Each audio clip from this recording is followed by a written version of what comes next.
British counter-terrorism police are investigating a stabbing attack on a London-bound passenger train that took place Saturday evening. At least 10 people were hospitalized, 9 of them with life-threatening injuries. We want to bring you the press conference from the police, so we'll listen in here. And friends of those who've been affected and those who are injured. At approximately 7:42 p.m. yesterday evening, there were calls to the police service in relation to multiple stabbings which took place on board a train service that departed Doncaster at 6:25 p.m. and was en route to London King's Cross Station. Officers immediately attended Huntington Station alongside paramedics, where armed police officers from Cambridgeshire Police boarded the train and arrested 2 people. Within 8 minutes of the 999 call being made, 2 men were brought into police custody, where they remain this morning. I can tell you that these are the first male, a 32-year-old male, a black British national, and a 35-year-old man, a British national of Caribbean descent. They were both arrested on suspicion of attempted murder. Both were born in the United Kingdom. As stated, they remain this morning in separate police stations for questioning. 10 people were taken to hospital by ambulance, and another person self-presented later that evening. While 9 were initially believed to have life-threatening injuries, following assessment and treatment, 4, thankful to say, have been discharged. However, 2 patients remain in a life-threatening condition. British Transport Police declared a major incident yesterday, and counter-terrorism policing were initially supporting our investigation. However, at this stage, there is nothing to suggest that this is a terrorist incident. This is a British Transport Police investigation, and we continue to work to establish at pace the full circumstances and the motivations that led to this incident. At this early stage, it would not be appropriate to speculate on the cause of this incident. As you can see, the station this morning remains closed. However, we expect trains to be passing through the station this morning. Passengers will see high visibility presence of police officers at stations and on trains throughout today, up and down the transport network.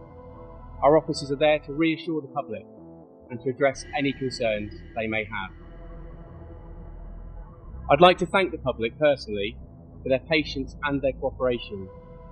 Yesterday evening has already greatly assisted our investigation through the help the public attended, as well as the multi-agency response partners and colleagues in other blue light services.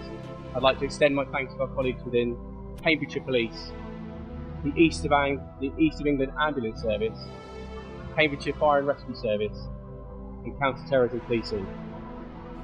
And finally, I'd like to appeal for anyone that's watching who has information connected to yesterday's incident, however big or small you feel that may be, that has not yet spoken to police, to make contact.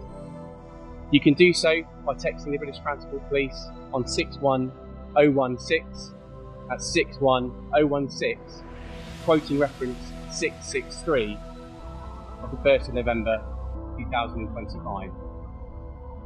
Thank you very much. I won't be taking any more questions, but thank you very much.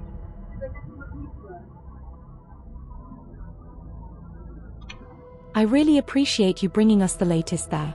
Now, for more perspective on this, we're joined from London by Dal Babu, a former Chief Superintendent for the Metropolitan Police. Thank you so much for being here with us. You commanded firearm operations for the Met Police for many years. When officers stormed that train last night and faced a suspect with a knife, give us an idea of what would have been going through their minds in those critical moments.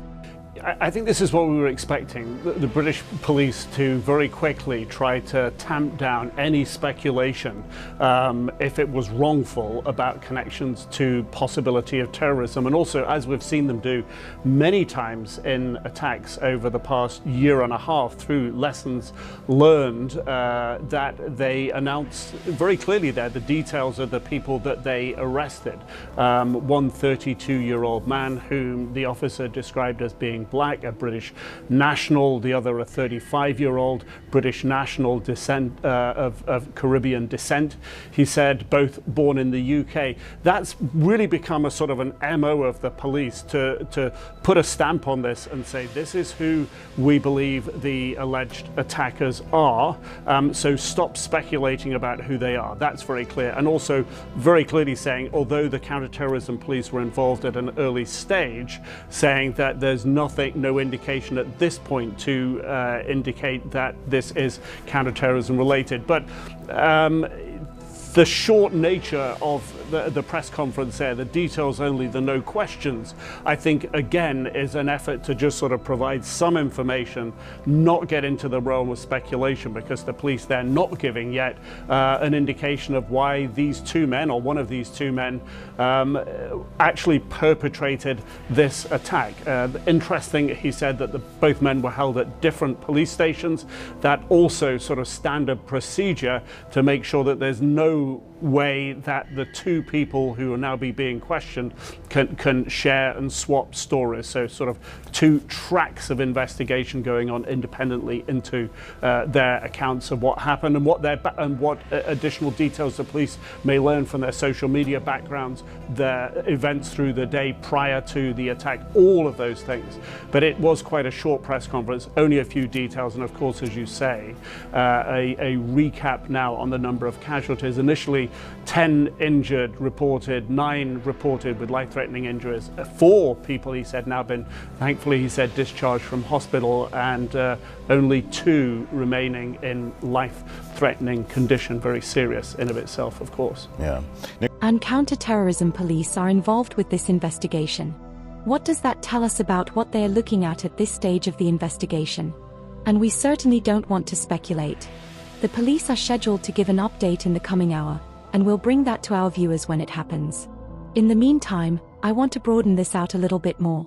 This happened on a packed commuter train. From a security perspective, how vulnerable are trains to this kind of attack, and what more can be done to protect people, do you think? We're getting as much CCTV images from the train, from the surrounding areas. They'll be interrogating information on the 2 suspects that have been detained, and they'll get ready to start interviewing them with a view for preparing a case for the Crown Prosecution Service to make a decision. So this is much more slow time. I think the difficulty we have at the moment is responsible news agencies will check information before they share it, but on social media it's a bit like the Wild West. People have got all kinds of conspiracy theories. People have no source to the loved ones, people who are injured, and the danger is people are speculating depending on what their own individual echo chamber consists of, and I think that's not very helpful. So I think we need to rely on police, rely on responsible news agencies to share the information and then look at how we move forward. Yeah. And trains are so central to transportation in the UK. Dal Babu, former Chief Superintendent for the Metropolitan Police, thank you so much for speaking with us. I appreciate it. Well, I think in many ways this was incredibly good coordination by British Transport Police, the railway companies. A lot of the railways are privately owned, and so it was coordination between the railway company, British Transport Police and Cambridgeshire Police. The train did an unscheduled stop in Huntington, which is an area within Cambridgeshire, wasn't due to stop there. So you had pretty good coordination. Although having said that, just recall that in all the tabletop exercises I did involving sort of armed incidents, we never had a discussion around an incident within a train. So this is a very unusual situation.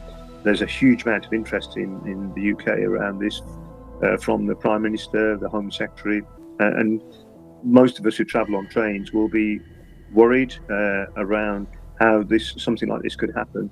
So I'm sure there'll be a review of security and advice and guidance that will be given to people, because when you're on a train, traveling at 60, 70 miles an hour in a confined space, and when somebody decides to carry out an attack, there's nowhere to go. Yeah, and trains so central to transportation in the UK. Dalbabu, former Chief Superintendent for the Metropolitan Police, thank you so much for speaking with us. I appreciate it. Thank you very much. Take care.